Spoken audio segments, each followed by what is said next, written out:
Hi, Katie. Good to see you. How are you? Busy day, huh? Very. Yeah, thanks for finding the time meeting in this virtual room. We just wanted to share some findings on this 2021 scores released by CDP yesterday.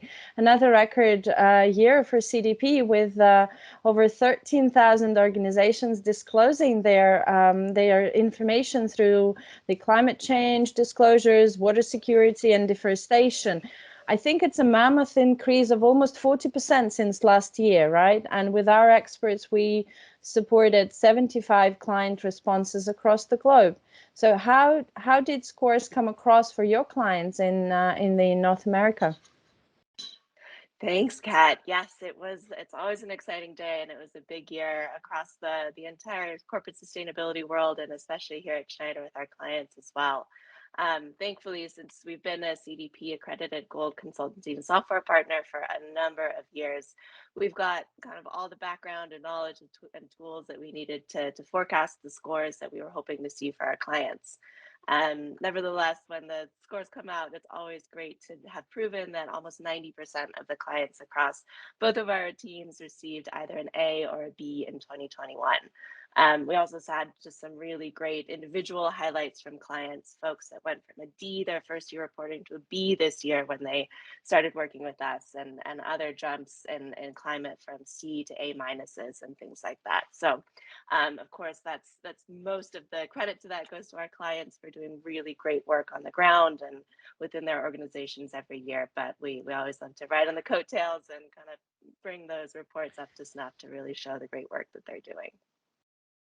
Yeah, no, and I think also just to reflect on what you said, I think the most importantly is that a fair share of our clients improved their scores, right, in comparison to the previous years, and as you mentioned, in some cases quite significantly. So I think a jump from D to B would really signal some proper ambition in this in the climate change space. So in Europe, we also had some significant improvements. We also are very happy that the majority of our clients managed to retain their A leader status. And of course, it's always good to hear good feedback because it's getting more and more challenging year after year.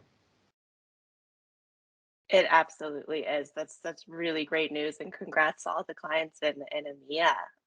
Yeah, as you mentioned, sustaining scores and especially improving them isn't a matter of course for CDP. Just sticking with the same sustainability efforts as we've had in previous years doesn't cut it as CDP evolves those questionnaires year over year to reflect and drive best practice across corporate sustainability globally. So whenever we see improved scores for our clients, we know it's a really large amount of recognition and really helps to sustain the leadership support of their climate and sustainability programs. Yeah, absolutely agree. And I think what we always tell to our clients is that we've been there ourselves. We are there ourselves, right? We are our perfect example of this dynamic exchange between the CDP and our ecosystem to drive actually the steps and meaningful actions. So, for example, this year we have even stepped up our decarbonization roadmap. We announced our new Schneider Sustainability Impact Program for years 21 to 25. And this actually is amounts to a significant acceleration of the targets that we set previously, and combines more than 150 specific targets into a one holistic leadership strategy in climate action. And that's why I believe we are well positioned and are recognized in the A list this year as well, actually 11th year in a row. And to sustain this ranking in the future, we will need to prove that we are delivering on our targets, right? Because setting target is one thing, but making sure that we deliver on targets and show progress on our KPIs is also very important. Absolutely. Yeah, that's great news coming out of Schneider Electric as a company that we get to sit in. And as you say, we know a little bit about what CDP is thinking in the future, and it will definitely be important to keep moving forward with those targets and the evidence that we're delivering on those targets. Just recently, CDP released their 21 to 25 strategy, accelerating the rate of change, and that really recognizes the need to ensure companies have concrete plans to deliver on those commitments. And then once they set those plans, provide solid evidence of progress against those goals. Then CDP is one of many organizations that recognizes that accountability is super critical to ensuring that we achieve that net zero emissions by 2050 target. And we know that through that 2021 to 2025 plan, they've let us know that CDP is going to focus even more on targets, climate transition plans, and performance against them, especially around renewable energy performance. What do you think that implies for our future support of our clients?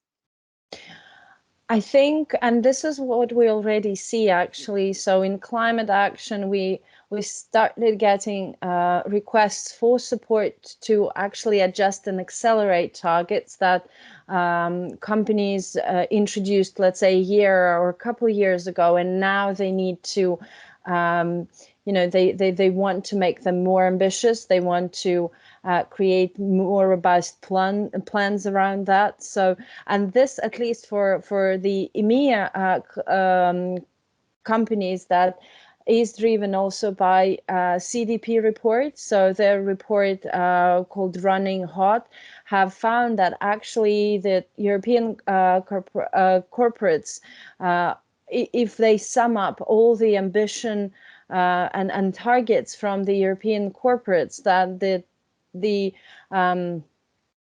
cap would be still at 2.7 degrees Celsius. And as you know, this is absolutely not enough.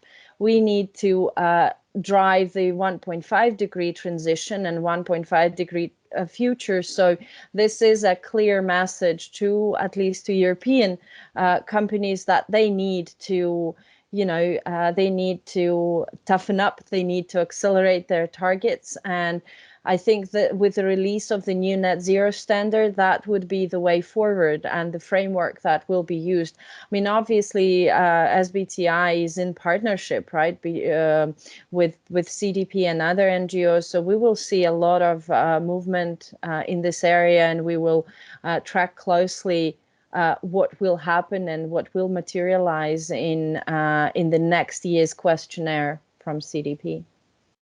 I totally agree, Kat. That'll definitely be something that all of us keep a very close eye on. Another thing that we see growing a lot across the globe is supply chain engagement. That's really the main talking point with a lot of our companies who aren't talking about targets. They're definitely talking about supply chain, if not both. And that's really key to gaining sustainability and sustaining leadership in climate action. So we're really excited to see a good uptake on our suite of supply chain decarbonization services. Lots of focus on scope 3, supplier engagement, and movement towards any supplier related targets. And we see that really take many forms because supply chains, of course, are so different. So some clients of ours are setting emissions reduction targets with their vendors and developing criteria to screen out unsustainable vendors so that they can green their supply chain. So there are many different ways to take it on, but it really all starts with data. And that's where it links very closely to CDP. The disclosure to CDP and the various other duties that, of course, sustainability reporting takes on can be messy.